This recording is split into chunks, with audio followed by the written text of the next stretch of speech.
দ্বিতীয় স্বাধীনতা বলতে কি পাইছেন? এটা কি আপনারা অন্য দেশের সাথে যুদ্ধ করছেন? আপনারা পুরো বাংলাদেশ লয়ে লইছেন, এইটা সংস্কার করবো, এইটা ছাত্ররা একটা কোনো কিছু নেই, ফলাফল নিয়ে আরম্ভ করে অনেকে বহিষ্কার করতে পদত্যাগ করতে, ছাত্রদের কথাই কি দেশ চলবো? ছাত্ররা কি বুঝে? আপনারা বাধা নিয়ন্ত্রণ করেন না, আপনার জনগণের কথা শুনেন না। আপনারা খালি কোন মন্ত্রণালয় চেঞ্জ করতে হবে, কোনটা আওয়ামী লীগের দালাল আছে, কোনটা অমুক আছে, এইগুলি আপনারা নিয়ে ব্যস্ত। 8টি দিবস নিয়ে যে অন্তর্বর্তী সরকার যে এই সিদ্ধান্ত, এই অবাস্তব সিদ্ধান্ত, বাংলার জনগণ 18 কোটি জনগণ এই সিদ্ধান্ত কখনো মাইনে নেবে না। হতে পারে 15 আগস্ট এটা বাধ্যতামূলক, এই দেশের 18 কোটি মানুষের 15 আগস্ট 7ই মার্চের যে দিবসটা, এটা কখনো বাংলার মাটিতে জনগণ মাইনে নেবে না। ছাত্র জনতা যে আন্দোলনের কথা বলছেন, শুধু ছাত্রদের কথা কি দেশ চলবে? এগুলো জনগণের দেশে একতা ছিল না, আমরা ছিলাম না। দ্বিতীয় স্বাধীনতা বলতে কি পাইছেন? এটা কি আপনারা অন্য দেশের সাথে যুদ্ধ করছেন? আপনার এই দেশের ভিতরে একটা গণঅভ্যুত্থান করছেন এবং সরকারকে হটাইছেন যে কোনো একটা যুগসাজের মাধ্যমে, আমেরিকার দালালের মাধ্যমে। আমেরিকার দালালরা যে কথা বলছে, আমাদের এই ডক্টর ইউনূস সাহেব কথা বলছে। আপনারা খালি ওই যে হাইকোর্টে কী হয়েছে এইগুলি নিয়ে বিস্তারিত জনগণের কাছে গেছেন? কখনো বাধার নিয়ন্ত্রণ দিকে গেছেন? হাইকোর্টে কোন বিচারপতিকে অবসান করতে হবে, কোনটা আওয়ামী লীগের দালাল, কোনটা এটা কোনো আওয়ামী লীগের দেশের মানুষ না? আওয়ামী লীগ কি সবাই কি আওয়ামী লীগের দালাল? একটা যদি কোনো কিছু হয়, এটা আওয়ামী লীগের দালাল, আওয়ামী লীগের দালাল, এটা কি বাংলার জনগণকে মানে নিবে? যমুনা স্মার্ট রেফ্রিজারেটর, স্মার্ট লাইফে স্মার্ট রেফ্রিজারেটর।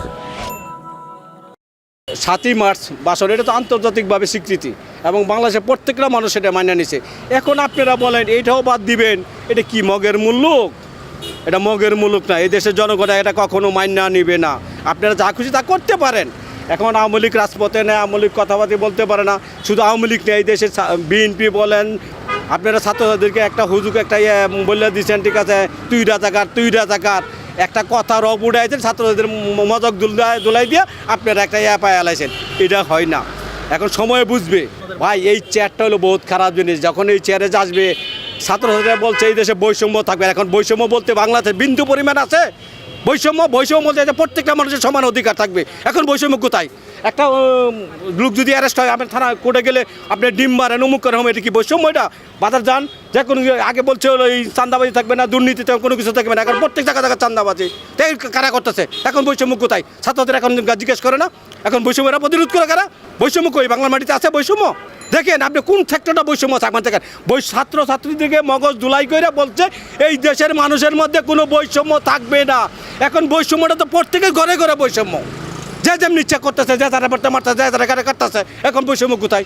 এই দেশের মানুষ বলতে বৈষম্য এখন সকলের সমান অধিকার, তাই না? এক হাত দিয়ে এই দেশের সাথে চলে যাবো। এই যে শিক্ষা প্রতিষ্ঠান দেখেন, প্রত্যেকটা স্কুল, কলেজ, মাদ্রাসা, ইউনিভার্সিটি, শিক্ষকরা যদিও অপরাধ করে থাকে, শিক্ষকরা আইনের আওতায় নেন।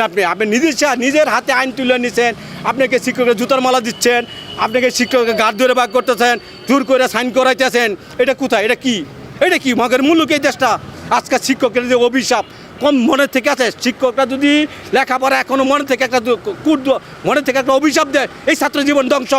ছাত্র কখনো ভালো শিক্ষা অর্জন করতে পারবে না। এই ছাত্র, এই তত্ত্বাবধায়ক সরকারের উচিত সুষ্ঠু সুন্দরভাবে একটা নির্বাচনের পরিবেশ করা এবং বর্তমানে একান্ত দরকার বাজার সিন্ডিকেট। বাজারের যে অবস্থা, মানুষের মধ্যে হাকডাক, মানুষের কান্নাকাটি করতেছে। বয়স্ক লোক, আপনার বেতন আছে 20,000 টাকা, বেতন তো এখন 40,000 টাকা নাই। যেই ডিমা ছিল আপনার 40 টাকা হালি, এই ডিমের দাম এখন 65 টাকা হালি। যেই ডিমা ছিল 120 টাকা ডর্জন, এই ডিমের দাম 175 টাকা ডর্জন।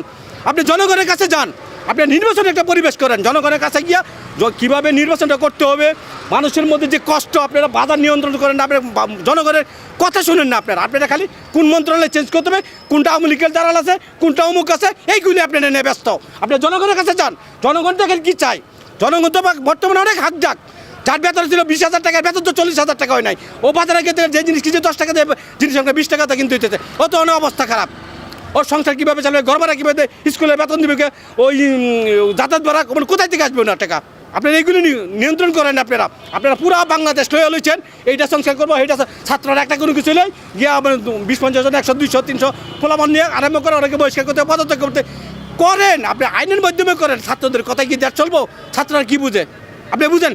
ছাত্ররা একটা ছাত্র বয়স হলো 18 বছর, 19 বছর, 20 বছর। এদের মেধা আর একটা বুদ্ধিজীবীর মেধা অনেক ডিফারেন্স। একটা বুদ্ধিজীবী আমলা এদেশে এইভাবে হয়ে যায় না। এখানে আমলা শুধু আওয়ামী লীগের আমলাটা, বিএনপির জামাত সবারই আমলা আছে এই দেশে। ওদের মতামত নেন, ওই রাজনীতির সংগঠন যারা আছে ওদের কাছে মতামত নেন।